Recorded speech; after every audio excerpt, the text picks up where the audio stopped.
अस्सलाम वालेकुम my YouTube family, कैसे हैं आप सब। मैं भी अल्हम्दुलिल्लाह खैरियत से हूँ और उम्मीद करती हूँ कि आप लोग भी खैरियत से ही होंगे। अभी बन रहा है स्टू, मटन का स्टू बन रहा है। गोश्त वही बकरीद वाला है अभी थोड़ा सा फ्रिज में रखा हुआ है क्योंकि बकरीद के फ़ौरन बाद ज़्यादा गोश्त वगैरह बना नहीं, तो इसलिए अभी थोड़ा सा है गोश्त, नहीं तो ख़त्म हो जाता। खैर, ऑयल गरम कर लिया, ऑयल में शामिल कर दिया प्याज, 4 बड़ी बड़ी साइज़ की प्याज को ऐसे ही रफली चॉप करके शामिल कर दिया और उसको हल्का सा सौटे किया। फिर उसमें कुछ खड़े गरम मसाले शामिल किए, जैसे छोटी इलायची, बड़ी इलायची, जौतरी, दालचीनी और लौंग, काली मिर्च। उसके बाद फिर उसमें शामिल कर दिया गोश्त, अदरक लहसुन का पेस्ट, पिसी हुई लाल मिर्च, नमक, पिसा हुआ ज़ीरा, थोड़ी सी काली मिर्च और गरम मसाला। अब इन सबको अच्छे से मिक्स कर लेंगे, अच्छे से इसको खूब अच्छे से इसको मिक्स करेंगे। ऐसे मिक्स करेंगे, उसके बाद फिर इसमें थोड़ा सा पानी शामिल करेंगे। गोश्त बहुत देर से मैंने धो के रखा था, तो इसका सारा पानी स्टेन हो गया है, तो इसलिए मैंने थोड़ा सा पानी शामिल किया कि कहीं ये नीचे से जल वल ना जाए। लेकिन पानी गोश्त ने छोड़ा अपना। जब मैंने लिड हटाया था, बस 2 प्रेशर आया था और मैंने गैस की फ्लेम को ऑफ़ कर दिया था और इतना सॉफ्ट था ये। वैसे भी मटन का जो गोश्त होता है वो तो सॉफ्ट होता ही है, और ये 2 प्रेशर में ही गल गया था। बकरीद वाला गोश्त और भी सॉफ्ट होता है, तो ये बहुत जल्दी गल गया था। अच्छा हुआ कि मैंने जल्दी से प्रेशर हटा दिया, अदरवाइज़ ये पूरा गल के हलवा हो जाता। गोश्त उधर भुन रहा है, दूसरी फ्लेम पे रख दिया, और इधर हेल्पर बना रही है रोटी। हेल्पर को मैंने बोल दिया कि तुम रोटी बनाओ, आज इसी से नाश्ता हो जाएगा, यही हम लोग खा लेंगे। थोड़ा सा मार्केट जाना है, कुछ काम है इब्ने के साथ, तो वही सब की तैयारी चल रही थी, तो इसीलिए मैंने बस सुबह में सब्ज़ी वगैरह नहीं बनाई, बस डायरेक्ट खाना ही बना लिया। स्टू बना लिया, रोटी बना ली और चावल बना लिया।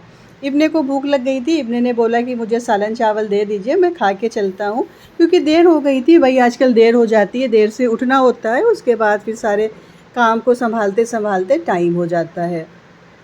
इब्ने को दे दिया सालन चावल, इब्ने अपना सालन चावल इंजॉय करने लगे और मैं चली गई तैयार होने के लिए। मुझे गांव भी जाना है, क्योंकि जो मैं सामान लेके आई थी, आपने मेरे प्रीवियस वीडियो में देखा होगा कि मैं ढेर सारा सामान लेके ई रिक्शे से आ रही थी, तो वो सारे सामान गांव के थे। प्रेशर कुकर गांव का ख़राब हो गया था, वो लिया। मिक्सी जल गई थी, अभी बकरीद में जब कबाब पीस रही थी मैं वहाँ पे, तो मिक्सी जल गई थी, तो एक नई मिक्सी ली। एक चूल्हा लिया बड़ा सा, क्योंकि वहाँ पे चूल्हे में भी प्रॉब्लम हुई थी। बकरीद में जब बड़ा वाला पतीला चढ़ाया था, तो उसमें आवाज़ निकल रही थी, तो वो तो बनने को दे देंगे, लेकिन एक अल्टरनेट चूल्हा होना चाहिए, कभी कोई प्रॉब्लम हो तो चेंज कर लें। घर में 2 सामान होने चाहिए, नहीं प्रॉब्लम हो जाती है, मसला हो जाता है। तो वही सारे सामान ले लिए मैंने, मिक्सी, कुकर और भी छोटे मोटे सामान थे। एक किचन में फ़ैन लगना है, किचन में बहुत ज़्यादा गर्मी थी। जितनी देर वहाँ पे शबाना किचन में थी, बहुत ज़्यादा मतलब गर्मी से वो परेशान थी और पूरे कपड़े उनके भीगे थे। और यही हाल मोहसिन भाई का भी था। तो मोहसिन भाई ने मुझसे बोला, शबाना ने तो कुछ नहीं बोला, वो तो बस यही कह रही थी बहुत गर्मी है, बहुत गर्मी है। लेकिन मोहसिन भाई ने बोला कि मुझे पंखा लगवा दो, किचन में बहुत गर्मी है, क्योंकि सैलड वगैरह वही बनाते हैं, कभी कभी चाय बनाते हैं, कुछ ना कुछ काम मोहसिन भाई किचन में करते रहते हैं, तो उन्होंने बोला। तो एक पंखा भी मैंने ख़रीदा है, वही दीवार वाला, जो दीवार में लगता है, जैसे बाथरूम वगैरह में लगता है। जब लग जाएगा तो मैं दिखाऊंगी, अभी तो फ़िलहाल मैं रख के सामान सब चली आऊँगी। अभी वहाँ असेंबल कुछ नहीं करवाना है, क्योंकि इलाहाबाद में भी काम है। वहाँ से सब सामान रखने के बाद फिर मैं आ गई वापस, और वापसी में मैंने पिया लस्सी, ये वाली लस्सी मज़ेदार वाली। अब ये शाम की क्लिप है। शाम को मुझे जाना था मार्केट, कुछ लेस लेना था। मैं कॉटन के बहुत से सूट ले आई थी, मैंने आपको बताया था कि मैंने बहुत ढेर सारा सूट ख़रीदा है गर्मी के पर्पज़ से, तो कुछ उसमें ब्लैक भी हैं। तो ये सारी लेस मुझे लेनी थी सूट में लगाने के लिए, क्योंकि दे दें इसको सिलने को, जिसमें जल्दी से ये सिल के आ जाए। तो वही मैं आई थी लेस की शॉप पे कि मुझे लेस मिल जाए कायदे की, बहुत ज़्यादा गड़ने वाली नहीं, क्योंकि जब बहुत ज़्यादा आप तीम झाम वाली लेस लगवाते हैं ना, तो वो कपड़ा पहनने में इजी नहीं रहता है, वो कपड़े में फिर उलझन होने लगती है। इसलिए मैं बहुत सॉफ्ट वही चिकन वाली लेस ढूंढ रही थी कि मुझे सॉफ्ट सी चिकन वाली लेस मिल जाए, जो देखने में अच्छी भी लगे और पहनने में उसको प्रॉब्लम भी ना हो। उसके बाद ये कुर्तियाँ थी इशरा की, इशरा को बड़ी हो रही थी। ये साइज़ मैं लाई थी ईद में, तो ये बिग साइज़ थी, तो उसके बाद फिर मेरा जाना नहीं हुआ। तो आज इत्तेफाक से मैं आ गई यहाँ पे कि ये कुर्ती वाला काम भी डन कर दें। और उसके बाद मैं आ गई पप्पू सिल्क में कुछ सूट लेने के लिए, लेकिन यहाँ पे हमें मायूसी ही मिली, कुछ नहीं मिला। जो चाहिए था वो नहीं मिला, बाकी तो सूट वगैरह सब खरीद ही रहे थे। घर आने पर लग गई थी बहुत ज़्यादा भूख, और आज बनी थी बीफ़ की बिरयानी। तो मैंने थोड़ी सी बीफ़ की बिरयानी खाई, और इब्ने ले आए थे लीची, तो इब्ने लीची खा रहे थे। मेरा भी दिल चाहा तो मैंने भी एक दो लीची ट्राई करी। अच्छा, कुछ लोगों को लगता है कि यूट्यूब चलाना बहुत आसान है, यूट्यूब पे वीडियोस डालना बहुत आसान है, यूट्यूब पे काम करना बहुत आसान है। बहुत से लोग ऐसे हैं, बस उन लोगों को लगता है कि मैंने वीडियो बनाया और उसके बाद फिर उसको पोस्ट कर दिया, जबकि ऐसा कुछ नहीं है। बहुत ज़्यादा इसमें मेहनत लगती है, बहुत ज़्यादा एफ़र्ट लगता है। एक वीडियो बनाने में आधा दिन निकल जाता है। सबसे पहले इसकी एडिटिंग की जाती है, और एडिटिंग तो छोड़िए, जब पहले आप वीडियोस बनाते हैं तो आपको बिल्कुल प्रेजेंट माइंड होना पड़ता है। आप कोई चीज़ कि अगर आप कुकिंग की वीडियो बना रहे हैं, अगर आप कुकिंग की वीडियो शूट कर रहे हैं, तो कुकिंग में भी आपको बिल्कुल प्रेजेंट माइंड होना है कि आपको क्या क्या शामिल करना है। जब आप कुकिंग कर रहे हैं तो आपने रिकॉर्ड की बटन ऑन की है, अदरवाइज़ नहीं की है। कभी कभी ऐसा होता है मेरे साथ भी कि मैं पूरी कुकिंग की वीडियो शूट कर लेती हूँ, और बाद में देखती हूँ तो जब मैंने नमक डाला तो वो वाली वीडियो रिकॉर्ड ही नहीं होती है, तो फिर वो पूरी वीडियो मेरे लिए बेकार हो जाती है। प्रीवियस वीडियो में मैंने दिखाया था अंडा सालन बनाना, उसमें मैंने प्याज भी शामिल किया था, पिसी हुई प्याज भी शामिल की थी, लेकिन वो मैं बताना भूल गई। लेकिन तो इस तरह से वीडियो में भी बहुत ज़्यादा प्रेजेंट माइंड होके आपको वीडियोस को शूट करना है। पहले आप वीडियोस को शूट करेंगे, एक एक चीज़ का ख्याल रखेंगे, एक एक चीज़ को याद रखेंगे। और जैसे आप चीज़ें, अब ऐसा तो है नहीं कि आपने वीडियो लगा दिया, रिकॉर्ड हो रहा है और आप अपना काम कर रहे हैं। अगर इस तरह से आप शूट करेंगे तो पता चला कि 5-6 घंटे की आपकी वीडियो शूट हो गई। अब उसमें आप कितनी कटिंग करेंगे, कितनी आप एडिटिंग करेंगे?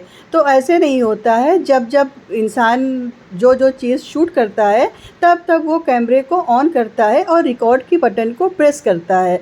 और कभी कभी ऐसा होता है कि हम इतना उलझ जाते हैं काम में कि रिकॉर्ड की बटन को प्रेस करना भूल जाते हैं, तो वो वीडियो जो है वो मिस हो जाती है। और उस वीडियो का मिस होना मतलब कि पूरी रेसिपी आपकी एकदम ख़राब हो गई। तो आसान नहीं है यूट्यूब चलाना। जो लोग ये कहते हैं कि यूट्यूब बहुत आसान है, यूट्यूब पर काम करना आसान है, तो मेरा जवाब है उनको कि बिल्कुल आसान नहीं है, ये बहुत टफ़ है, ये बहुत मुश्किल है। सबसे पहले तो इसके लिए आपको प्रेजेंट माइंड होने की ज़रूरत है। बहुत ज़्यादा आपको प्रेजेंट माइंड होना पड़ेगा, और बहुत ज़्यादा मेहनत करने की ज़रूरत है। एडिटिंग करने में बहुत ज़्यादा मेहनत करनी पड़ती है। उसके बाद फिर बारी आती है वॉइस ओवर की। वॉइस ओवर में भी सब चीज़ों को याद रखना पड़ता है, कब क्या शामिल किया, कब क्या किया। तो मेरा जवाब है उन बहनों को या उन भाइयों को जो ये समझते हैं कि यूट्यूब पे काम करना बहुत आसान है, तो ये बिल्कुल आसान नहीं है। ये बहुत टफ़ काम है, ये बहुत मुश्किल काम है। अगर कोई यूट्यूब पर काम कर रहा है तो आपको उसको सपोर्ट करना चाहिए, उसका हौसला बढ़ाना चाहिए। ये नहीं कि आप उसकी मज़म्मत उड़ाएं, आप उसका मजाक उड़ाएं। खैर, मुझे कोई फ़र्क नहीं पड़ता है, कोई मजाक उड़ाता है, कोई बोली बोलता है, मुझे इससे कोई फ़र्क नहीं पड़ता है। बस मैं एक आम बात कर रही थी कि ये आसान नहीं है यूट्यूब पे, ये सबके बस की बात नहीं है। ये चैलेंज है मेरा कि ये जो लोग मज़म्मत उड़ाते हैं, जो लोग मजाक उड़ाते हैं, वो भी नहीं कर सकते। ये सबके बस की बात नहीं है कि कोई यूट्यूब पे वीडियो बनाए और उसको अपलोड कर दे।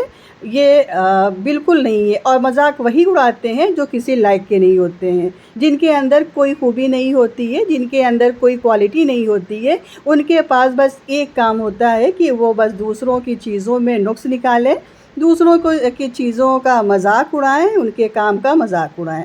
खैर कोई नहीं, आज मजाक उड़ा रहे हैं तो कल तारीफ़ भी करेंगे। और होने चाहिए, ऐसे लोग ज़रूर होने चाहिए। यही लोग हमें मोटिवेट करते हैं आगे बढ़ने के लिए। अगर वो मजाक नहीं उड़ाएंगे तो फिर मुझे ये पता कैसे चलेगा कि हाँ, मैं आगे बढ़ रही हूँ, मैं कामयाबी की तरफ जा रही हूँ। तो इन लोगों का होना बहुत ज़्यादा ज़रूरी है हमारी ज़िंदगी में, जो हमें डीमोटिवेट करें। जब कोई आपको डीमोटिवेट करता है तो फिर आपकी जो कॉन्फिडेंस लेवल है ना वो बिल्कुल हाई हो जाता है कि अच्छा इसने मुझे डीमोटिवेट किया है, अब मैं इसको करके दिखाती हूँ, अब मैं इस चीज़ को करके दिखाऊंगी, और उसके बाद फिर आप कामयाबी की तरफ बढ़ते चले जाते हैं। तो बिल्कुल नर्वस होने की ज़रूरत नहीं है, कोई कुछ भी कह रहा है आप कहने दीजिए, कान को बंद रखिए और मुंह को बंद रखिए, बस आंखें खुली रखिए और दिमाग को अपने बस प्रेजेंट रखिए, अपने मिशन पे फोकस करिए। जो आपका मिशन है आप बस उस पर फोकस करिए, उस पर काम, बाकी दुनिया क्या कह रही है आप उसको मुस्कुरा कर टालते जाइए, जवाब मत दीजिए, क्योंकि जवाब देने का मतलब ये है कि सामने वाले को ये पता चलेगा कि उसकी जो बातें हैं वो आपको चुभ रही हैं। आप बिल्कुल ऐसा शो करिए कि उसकी जो बातें हैं वो आपको बिल्कुल भी नहीं चुभ रही हैं, बिल्कुल आप रिलैक्स हैं, बिल्कुल आप मस्त हैं, आप अपनी ज़िंदगी में बिल्कुल बिल्कुल बिंदास जी रहे हैं। और जब इस तरह से आप शो करेंगे तो सामने वाला बिल्कुल नर्वस हो जाएगा, उसको लगेगा कि मेरे डिमोटिवेशन से इसको कोई फ़र्क नहीं पड़ने वाला है, तो वो भी खामोश हो जाएगा कुछ दिनों के बाद। तो फ्रेंड्स, ये था मेरा आज का छोटा सा व्लॉग। मैं उम्मीद करती हूँ कि आपको पसंद आया होगा। पसंद आया हो तो प्लीज़ लाइक ज़रूर करिएगा और चैनल को सब्सक्राइब ज़रूर करिएगा। वीडियो में कुछ भी अच्छा लगा हो तो प्लीज़ कमेंट ज़रूर करिएगा। मिलते हैं आपसे नेक्स्ट व्लॉग में, तब तक अपना ख्याल रखिए, अपनों का ख्याल रखिए, मुझे दुआओं में याद रखिए। अल्लाह हाफ़िज़, बाय।